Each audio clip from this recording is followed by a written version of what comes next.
ভিডিওর সঙ্গে আমি আসলাম। টাইটেল আর থাম্বনেল দেখে তো আশা করি তোমরা বুঝতে পেরেই গেছো যে আজকে আমি কি করতে চলেছি। তো কিছু কারণের জন্য আমি অনেক দিন ভিডিও বানাতে পারিনি, যার জন্য আমি আসতে পারিনি। তো এখন থেকে প্রায় রেগুলার ভিডিও নিয়ে আসার চেষ্টা করব। তো আজকে আমি একটা খুবই সিম্পল সহজ আমার মতন করে আমি একটা রেসিপি তোমাদেরকে তৈরি করে দেখাচ্ছি। আজকে আমি মটন ভুনা মশলা তৈরি করব আমার মতন করে। তো সবার আগে তোমাদেরকে দেখিয়ে দিই যে কি কি জিনিসপত্র দরকার পড়বে এখানে। আসো, এই মাটন ভুনা মশলা রেসিপির জন্য এখানে আমি প্রায় 600 গ্রামের মতন আমি মাটন নিয়েছি। এখানে দুটো বড় সাইজের পেঁয়াজ আমি কুচো করে কেটেছি। এখানে কয়েকটা গোটা রসুন আছে, যেটাকে বাটিয়ে নিয়ে এটা এমনি গোটাই যাবে। এখানে 3টে কাঁচা লঙ্কাকে ভালো করে কুচো করে নিয়েছি। দুটো ছোট সাইজের টমেটো আছে। এখানে সামান্য একটু দইকে ভালো করে ফেটে রেখেছি। এখানটাতে আদা, রসুন এবং কাঁচা লঙ্কাকে আমি পেস্ট করে রেখেছি। কিছু গুঁড়ো মশলার মধ্যে ধনে গুঁড়ো, জিরে গুঁড়ো, কাশ্মীরি লাল মির্চ, ঝাল লঙ্কার গুঁড়ো, হলুদ।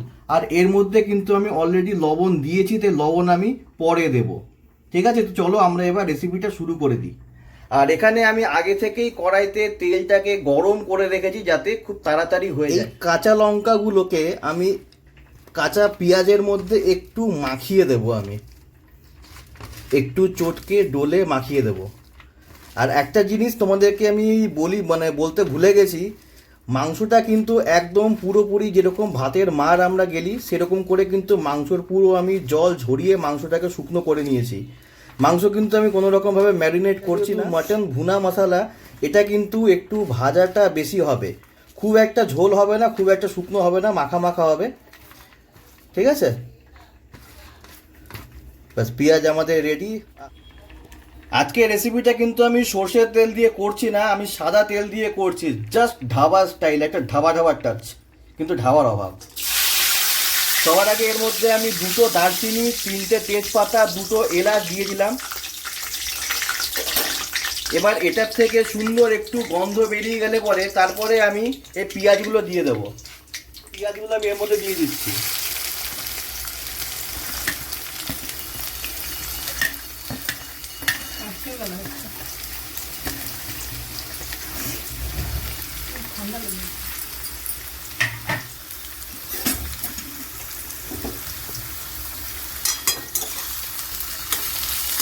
এই পেঁয়াজটাকে আমি লালচে লালচে করে ভেজে নেব।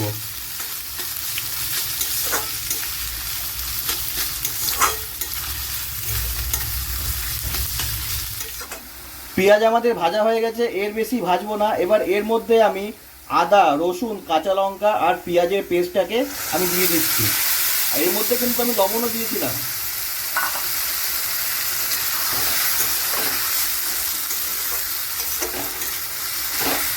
এবার এটাকে খুব ভালো করে আমি ভেজে নেব যতক্ষণ না এদের কাঁচা গন্ধটা চলে যাচ্ছে।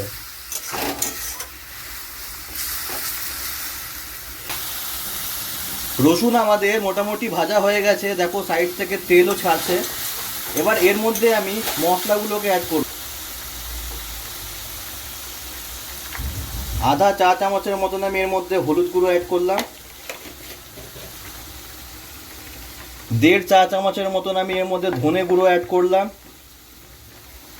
1 চা চামচের মতন আমি জিরে গুঁড়ো অ্যাড করলাম।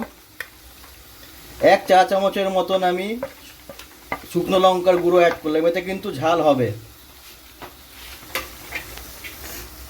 আর 1 চা চামচের মতন আমি এর মধ্যে কাশ্মীরি মির্চ অ্যাড করলাম। এবার এই মশলাগুলোকে খুব ভালো করে আমি ভেজে নেব যতক্ষণ না এর তেল ছেড়ে দিচ্ছে।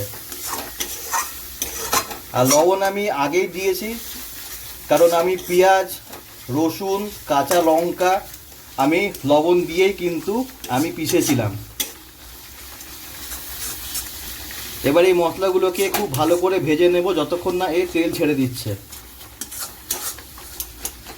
মশলা আমাদের মোটামুটি ভাজা হচ্ছে, সাইড থেকে তেলও ছেড়েছে। এবার এই সময় আমি কুচো টমেটোগুলোকে এর মধ্যে দিয়ে দিলাম।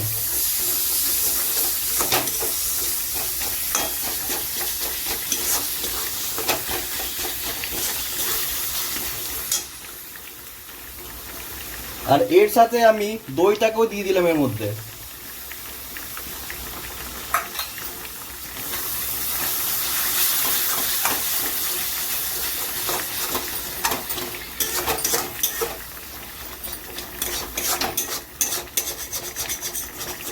মশলা আমাদের ভাজা হয়ে গেছে, দেখো তেল ছাড়ছে। এবার এর মধ্যে আমরা মাটনের পিসগুলোকে অ্যাড করে দেবো।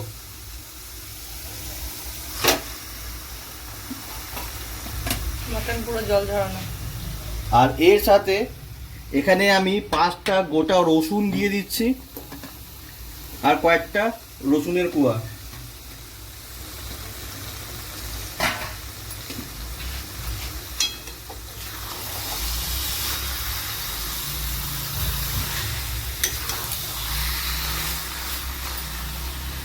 মাটন একদম পুরো জল ঝরানো, তাই একে অপরের সঙ্গে সেটে গেছে।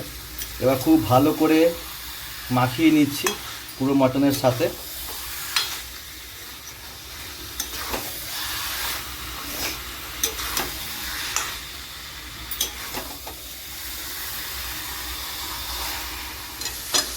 মোটামুটি 5 মিনিটের মতন এই মাংসটাকে একটু মশলাগুলোর সঙ্গে একটু কষিয়ে নিয়েছি। এবার এর মধ্যে আমি সামান্য একটু জল দিয়ে একেবারে লো ফ্লেম করে ঢেকে ঢেকে করব।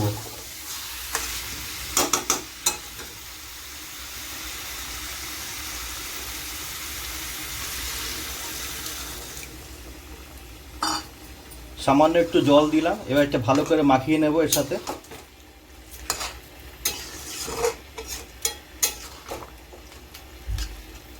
তোমরা গরম জল দিও, গরম জল দিলে একটু তাড়াতাড়ি হয়, আমি ঠান্ডা জলই দিলাম।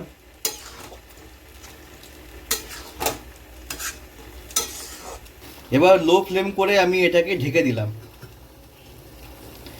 মোটামুটি 5 মিনিট 10 মিনিট লো ফ্লেমে ঢেকে ঢেকে ঢেকে ঢেকে এটাকে করব আমি। তো মোটামুটি 5 মিনিট হয়েছে।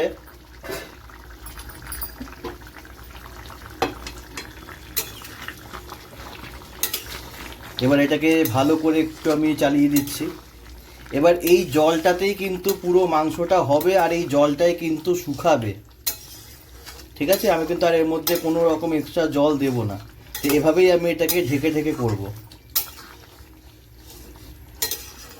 কয়েকবার ঢাকা খোলা করার পরে এখন অবস্থাটা এরকম। দেখো মাংস পুরো ভাজা ভাজা মতন হয়ে গেছে, সাইড থেকে দেখো তেলও ছেড়ে দিয়েছে। ব্যাস, এর বেশি কিন্তু আমি এটাকে শুকাচ্ছি না, কারণ এর বেশি শুকালে আর খাবার মতন কিছু থাকবে না। এবার এর মধ্যে আধা চামচের মতন আমি দেশি ঘি দিয়ে দিলাম। বাড়িতে বানানো ঘি বল? হ্যাঁ, বাড়িতে বানানো সরবালা দেশি ঘি। এবার খুব ভালো করে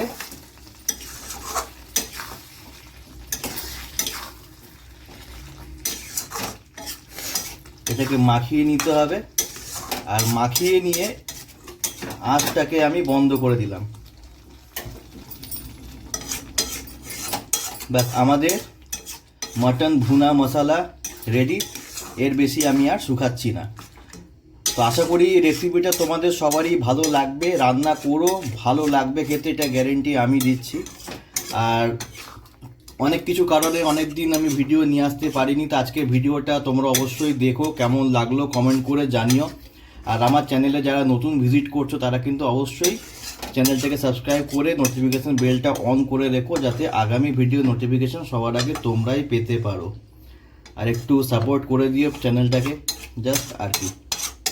চলো ঠিক আছে, দেখা হচ্ছে এরপরে আগামী কোনো একটা রেসিপির ভিডিওতে। ততক্ষণের জন্য টাটা। ভিডিওটা তোমাদের চেনা জানা বন্ধু বান্ধব সবার সঙ্গে শেয়ার করতে কিন্তু ভুলো না। আজকের মতো ভিডিও আমি এখানেই শেষ করলাম।